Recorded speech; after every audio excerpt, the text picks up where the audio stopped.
Good day. I'm Pilgrim B. Fernando, and I am assigned to report the results live, higher education in lives abroad. But before we proceed, we have a short recap for our discussion, which is the life experience of Rizal. So let's proceed to our discussion. This is the educational experience of Rizal. So we know that the first teacher of Rizal was his mother, which is Teodora Alonso Realunda. In the age of 3, he learned the alphabet and prayers. So sa murang edad ni Rizal, natuto na siya mag-alpabeto at magdasal. Then, as a tutor, Doña Teodora was efficient and conscientious and understanding. And she first discovered that her son had a talent for poetry. Then she encouraged them to write a poem. So nakitaan na ni Doña Teodora na si Rizal that have a talent with written poem. So especially using poetry. So Rizal parents employed private tutor to give him lesson at home. So binigyan si Rizal ng tutor para matuto siyang maging matuto pa siya. Then one of these is first tutor niya is si Maestro Celestino. So he is the first tutor of Rizal when para maging matuto pa si Rizal sa mga bagay-bagay. Then the second tutor of Rizal it talk about the arithmetic or the field of arithmetic, which is Maestro Lucas Padua. So this is the two tutor of Rizal who employed private tutor to give him lesson at home. So dahil dito ay natuto pa si Rizal na maging marunong at sa mga bagay-bagay at lalo na sa kanyang kakayahan. Then after that, Leon Monroy, a former classmate of Rizal father, the old teacher, lived at the Rizal home and instructed Jose in Spanish and Latin. He did not live long and died 5 months later. After Monroy's death, the parents of Rizal decided to send to him to private school in Binya. So si Leo Monroy, ito yung kaibigan or the friends of his father na maagang namatay. Dahil dito ay nag-decide ang kanyang ama o his father decide that Rizal school in Binya, Laguna. Binya rather. So after that, when in 1969, Rizal left Calamba to move in Binya. So pumunta na si Rizal doon sa Binya para mag-aral. Then once of his isang tao ang nag-guide sa kanya, ang kanyang pinsan na si Pasiano. Pasiano accompanied of Rizal in his trip on board at Cromata. So siya ang naging guide or is the guide of Rizal when he is in Binya. Their travel lasted for 1.5 hours. Then proceed to their aunt house where Rizal was to lodge. So an hour yung travel nila papunta doon sa Binya. Then nag-proceed sila doon sa auntie ni Rizal. So that Sunday night, his cousin Leo invite him for a walk around the town to familiarize. So dahil sa kanyang pinsan or his cousin invite him to walk around the street or the town para mapamiliarize niya yung lugar. But Rizal that time he felt homesick at his remembered his mother and sister. So na homesick din pala si Rizal dahil namimiss niya yung kanyang ama at ina at ang kanyang mga sisters o ang kanyang kapatid. So kahit man tayo malayo sa parents ay namimiss din natin yung mga ating pamilya. So he was accompanied again by Pasiano to the village school under the charge of Maestro Juanito Cruz, Pasiano teacher during his elementary school days. So si Pasiano Cruz o si Maestro Josiano Cruz, ito yung unang naging teacher o unang nag-guide kay Rizal doon sa Binya, Laguna, even kay Pasiano when he's elementary. So then Pedro, son of Maestro Cruz. So si Pedro, we know that Pedro ito rin yung lalaki na gustong makipaglaban kay Rizal in terms of wrestling. So kikuha niya si Rizal kasi nakita niya na potential si Rizal sa school na matalino, kaya sinabi niya na gusto niyang ikuan sa wrestling match si Rizal. But Rizal gusto pero pinayagan din siya ni Rizal kasi hindi nga natatakot si Rizal. So after that, lunch at Rizal because of his response to the maestro questions. So napahanga sila o di shock or na-shock sila because of nasa kaya ni Rizal maging matalino sa klase. So that's all the short recap of my discussion. Let's proceed to the main topic of this Rizal's life, higher education and life abroad. Thank you. Today we continue our discussion. This is the main topic of my report, which is the Rizal's life, higher education and lives abroad. So first we need to discuss again the school of Rizal, previous school of Rizal, which is Ateneo and UST.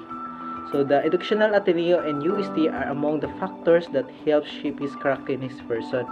So ang Ateneo and UST, this school, Rizal, he became shape or became characters of his person.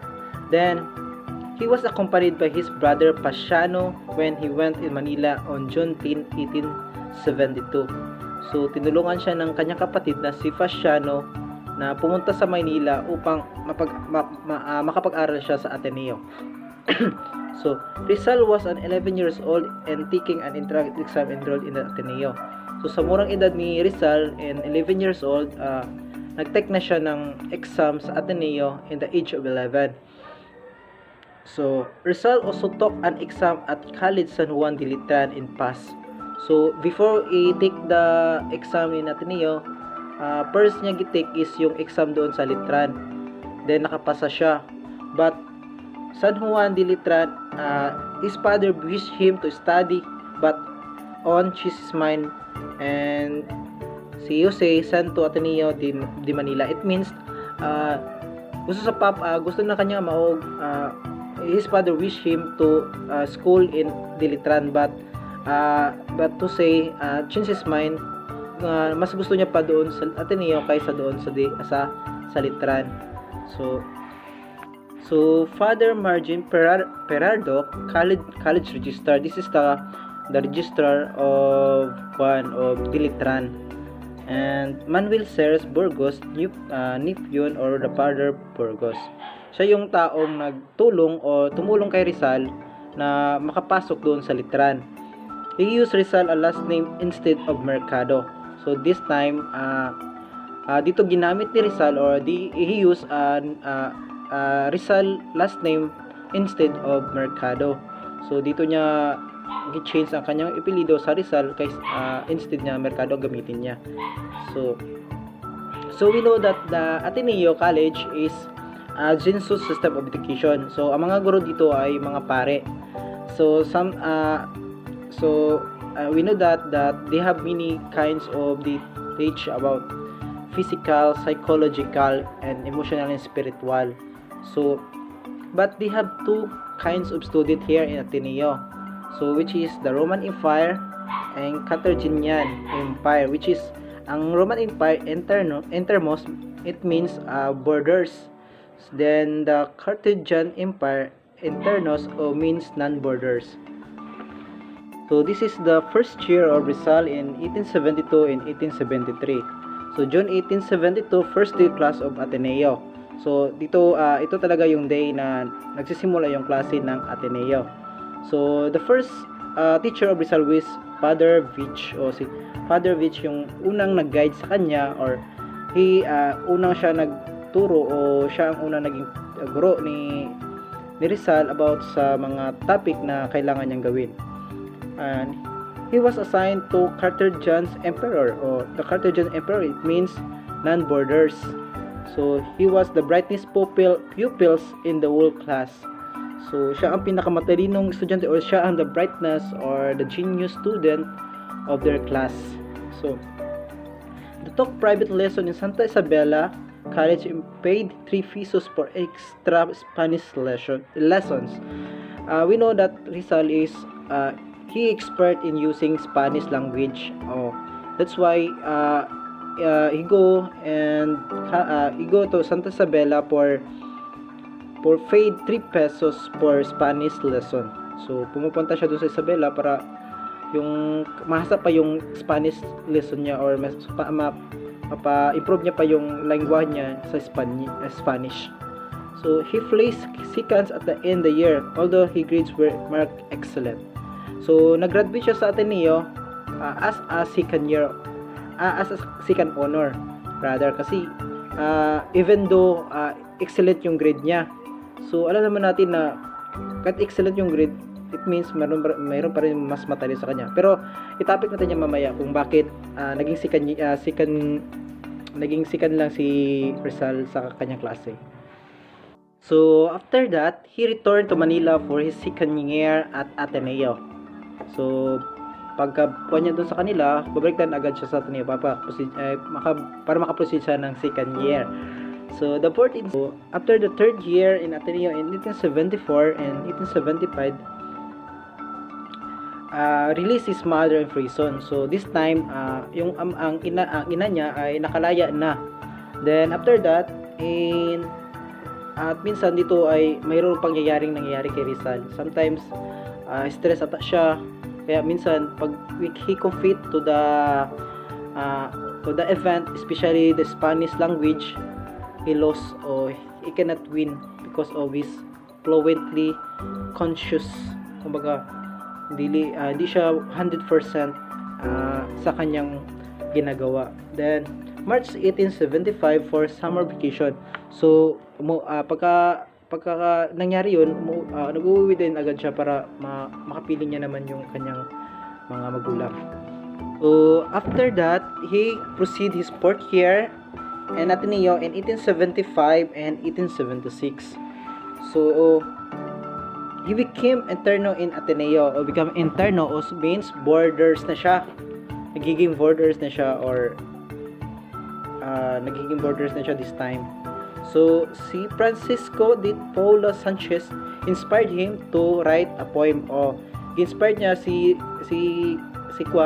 Rizal to write a poem to be modeled in uprightness. So dahil dito, because of it, Rizal won 5 medals. So nanalo siya sa limang medalya. So the first romance of Rizal in Ateneo was Segunda, even though Segunda was already engaged to Manuel Cruz. So because of Segunda, ruined by Usarinesh and preserved. Dahil dito ay na-inlove si Rizal dahil sa kagandang mayroon si Segunda. So after that, he proceed to UST. Pagkatapos siya makatapos sa Ateneo, he proceed to UST, and kinuha niya ang medical studies on 1877 to 1882. Rizal enters in the university in UST in April 1877 and took up a philosophy and letters. So in soon asked him why he took it, but his father liked it, and he was still uncertain as what career to pursue. So one of this, the field of na kinuha ni Rizal is, one of these is cosmology, metaphysics, theology, and history of philosophy. So this is the majoring of Rizal in UST. But Ramon Recto of Ateneo advised him to take up medicine. So gusto talaga ni Rizal na kumuha ng mga cosmology, metaphysics, but Ramon encouraged him to na mas maganda magkuha siya ng medisina. So this is the relationship of Rizal when he is in UST. One of these is Leonor Valenzuela. Leonor Valenzuela is seductive and attractive eyes. Mapang-akit yung mata ni Valenzuela, at tinatawag din siya sa Miss L or Miss Leonor. He have a seductive, or maganda yung kanyang pangangatawan, at mataas itong babae. So Leonor Rivera also naka-relationship din ni Rizal sa UST. He has a tender as body flowers with wishful eyes. So maganda yung mata din ni Rivera at maganda yung pangangatawan. Then dahil dito nagkaroon siya ng dalawang kasintahan sa UST. So but sometimes in UST they have a problem. So one of these is the victim of Spanish officers in brutality. Mayroong nangyari doon sa UST na mga isang Espanyol na namatay. This happened during the summer of 1878. So si Rizal ito this time is first year pa lamang. The man turned out to be a lieutenant of the Guardia Civil. So the man turned out o nawala siya doon sa pagiging lieutenant niya kay because of dahil sa nangyaring ito. So because of this, Jose Rizal decide to go abroad or to school in abroad. So this is the life of Rizal and abroad and educational in life in Europe. So one of these is Rizal in historic Heidelberg, Germany. So the February 3, 1886, Rizal reached Heidelberg, an historic city in Germany famous for its old university. So ito yung una niya pinuntahan doon sa abroad, yung Germany. So he worked at University of Eye Hospital under the supervision of Dr. Otto Becker. So yung nagiging nakatulong siya they helped Rizal and university to enter as supervision as Dr. Otto Becker. So during his stay in Heidelberg, he lived with a Protestant pastor, Dr. Karl Olimen, who became his good friend. So nagiging good friend niya si Pastor Karl Olimen sa Germany pa siya, sa Heidelberg, Germany. So Alas Flores de Heidelberg, this was written during his stay in the city of Heidelberg. So nakasulat din pala siya doon sa Germany ng Alas Flores de Heidelberg. Then in Madrid, Spain, and November 3, 1886, Rizal left Barcelona and enrolled at the Central University of Madrid, Universidad Central de Madrid, for the licentiate in medicine and philosophy and letters. So, ito yung mga napag-aralan ni Rizal doon sa labas ng bansa. He also took up a lesson in painting and sculpture at the Academic de Bellas Artes de San Fernando, Academic of Fine Arts of San Pedro, as well as San Pedro, Academic for Fine Arts of San Pedro, as well as lesson in French, German, and English. So he was a various reader, and many books he read to booklet left a deep expression on him. The Uncle Tom Cabin by Harold Beecher Stood and The Wandering Jew by Eugene Sue. Ito yung dalawang book na na gusto niya talagang basahin doon sa Madrid, Spain. So we proceed to another part. Marcelo H. Del Villar, he made the translation of Amor Patrio in Tagalog text.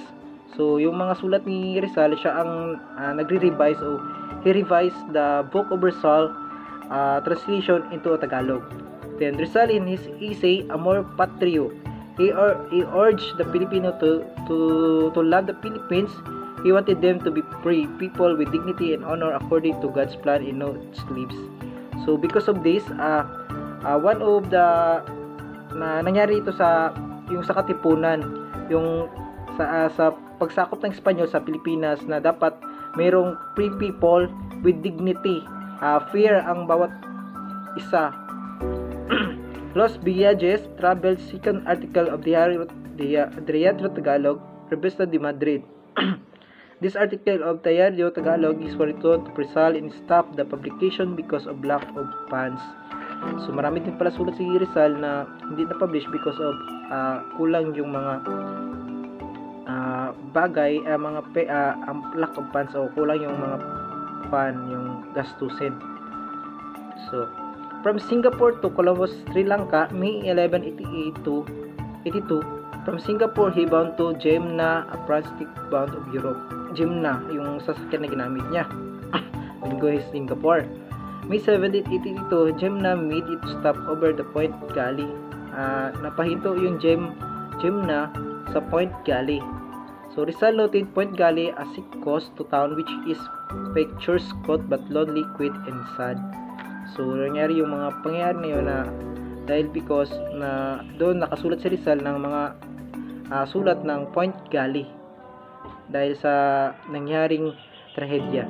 So May 1882, Jemna docked at Colombo Colombo. Rizal said Colombo is more beautiful, smart, and elegant than Singapore, Point Gali, and Manila.